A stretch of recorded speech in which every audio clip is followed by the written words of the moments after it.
قلت ما ينفعش ادخل عليكم وايدي فاضيه، جايبالكم حته وصفه فراخ. دي فراخ مشويه احلى كتير من اي لانشون او كولد كاتس بنحطها للولاد في المدرسه، وافيد مليون مره. وعايزه اقول لكم انها تنفع كمان معاكم في الدايت، فاذا عاملين دايت كلوها دافيه او سخنه او بارده على سلطات. تتبيله سهله وبسيطه: توم باودر، بصل باودر، زعتر، بابريكا اهم حاجه، وشويه فلفل اسود وملح. هنحط كمان معلقه من السكر البني، او ممكن تحطي نص معلقه عسل ومعلقه سكر عادي. هننزل عليهم بزيت زيتون ونقلب الخليط ده لحد ما يبقى قوامه كريمي كده زي ما انتي شايفه. البهارات معلقه معلقه من كل حاجه ما عدا الفلفل الاسود هو اللي رشه، والملح برضو نص معلقه.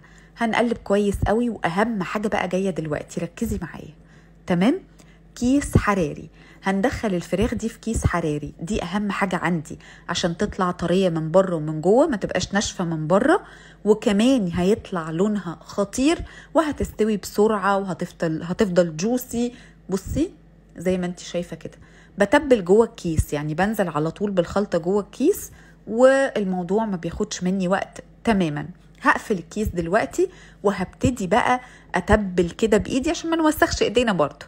وهنجهز الفرن درجة حرارته 180. حطيها بس في صينية او في بايركس او في اي حاجة، ما تحطيش طبعا الكيس كده.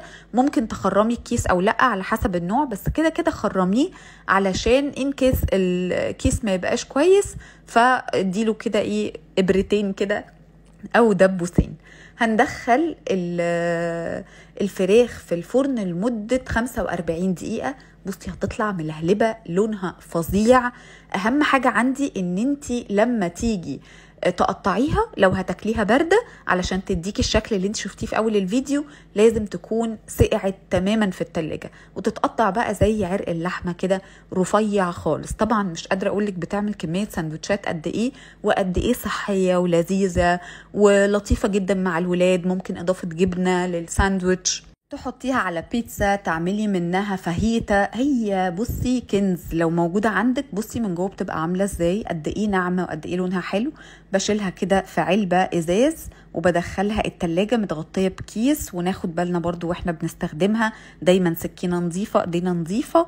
وعايزة اقولك ان انت هتدعيلي بجد على الوصفة دي. الف هنا وشفا.